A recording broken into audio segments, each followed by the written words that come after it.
Hi everyone, this is Dr. 𝐌𝐚𝐫𝐬𝐡𝐚. Welcome back to another episode.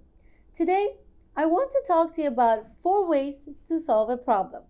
But before we get started, I want to remind you, please make sure to subscribe below so you will be notified of my latest episodes.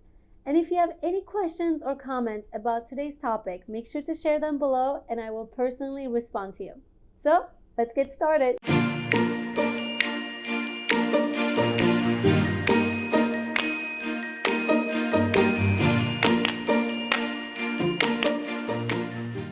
Today, I want to talk to you about 4 ways to solving any problem.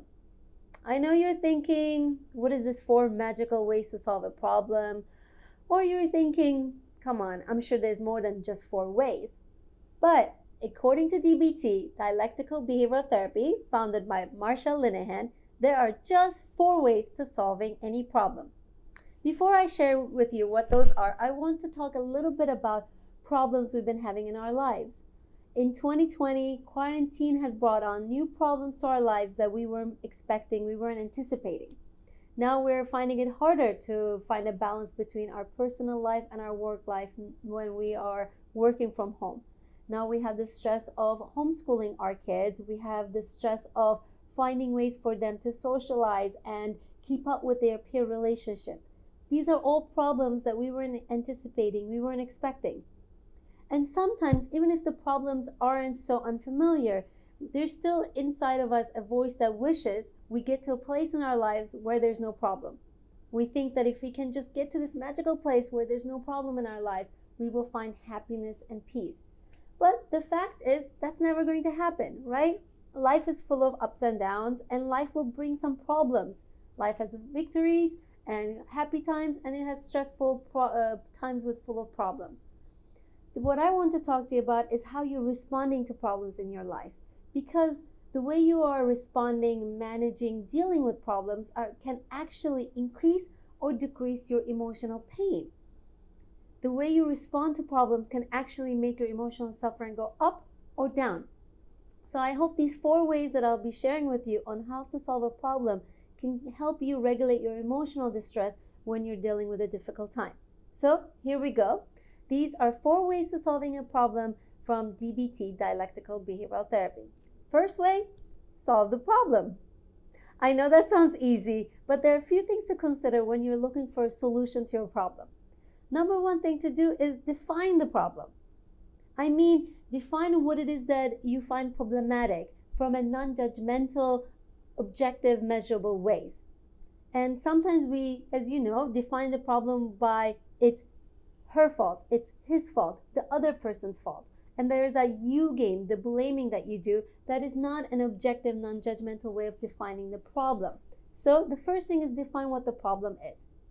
I want to wake up on time in the morning. Part of my morning routine is wake up 1 hour before my daughter. So the problem is I'm not waking up on time. So now that I define what the problem is, I can analyze what is getting in the way from me waking up on time at my ideal time, so that I can have a better morning routine. I can analyze it and notice that I tend to go to bed too late. So once I define my problem and describe what my problem is, then I want to analyze what's causing that problem. And then I want to identify my action steps.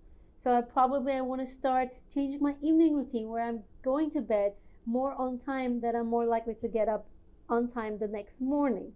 So yes, first way to solving a problem is for looking for a solution by describing it, defining it, analyzing it, and taking an action.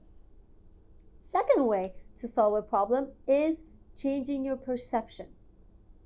This is a really interesting and important conversation to have, because a lot of times our perception around the problem is what causes more distress in us.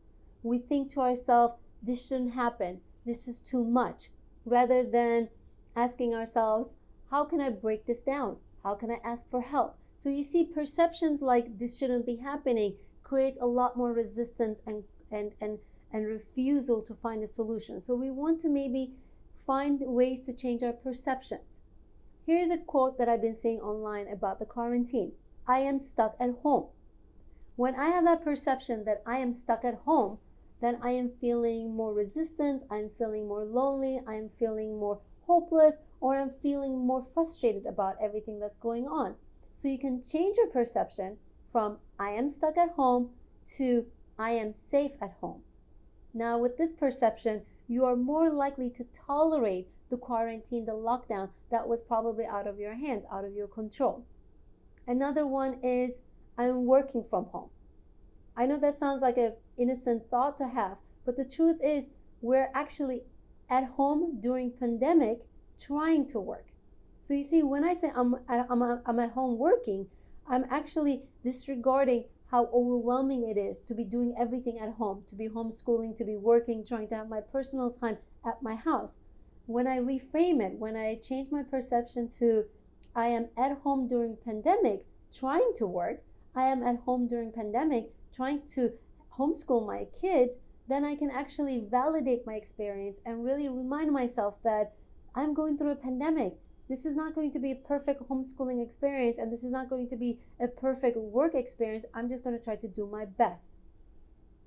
The other thing to consider is that sometimes you might also want to look at changing your emotions around the problem, so that instead of thinking this shouldn't be happening, you can practice ways of it's happening. Which brings me back to my third way to solving any problem: radical acceptance. This is a key concept from DBT. For those of you that are familiar with dialectical behavioral therapy, know the power of radical acceptance. So what is radical acceptance?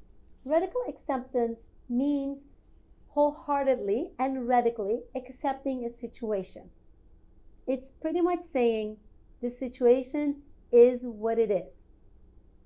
Now, I want to slow down as I talk about this, because most often when people hear about radical acceptance, I know the thoughts that are going through their head. What do you mean? I accept it for what it is. So you're telling me to just give up? Or radical acceptance is about just accepting mistreatment? No, it's not. Radical acceptance is not giving up. It's not approving a misbehavior. It is not approving, accepting a mistreatment.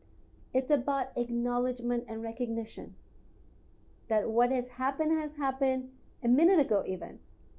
What I said, I already said it. What I did, I already did. That there's no going back. And I know logically, we all know that there's no going back. There's no reliving the past. But emotionally, we truly have a hard time accepting and surrendering that it is what it is.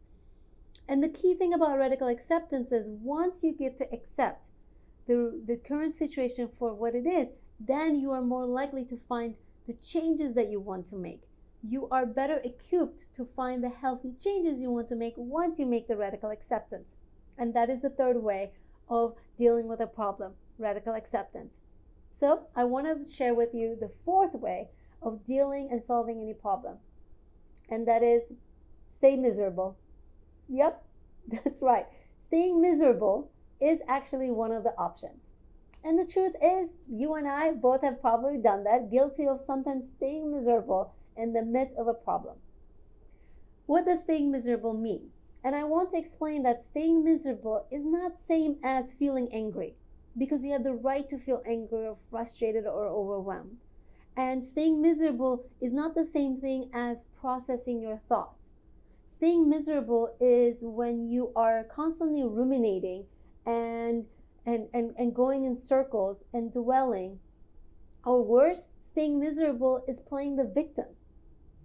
Asking yourself, why is this happening to me? Why me? And doing the whole comparison and looking at other people in your life that aren't going through this, and then thinking like, poor me. That's staying miserable. And look, sometimes you may need to stay miserable for a minute or two before you can consider the other options, but the truth is, that's one of the ways of dealing with a problem. I hope you found these 4 ways of dealing with a problem helpful, and it got you thinking about ways that you can solve your problems in your life. As I said, make sure to subscribe below so you get notified of my latest episode. And if you have any questions, any comments, share them below and I will personally respond to you. And I will see you in the next episode.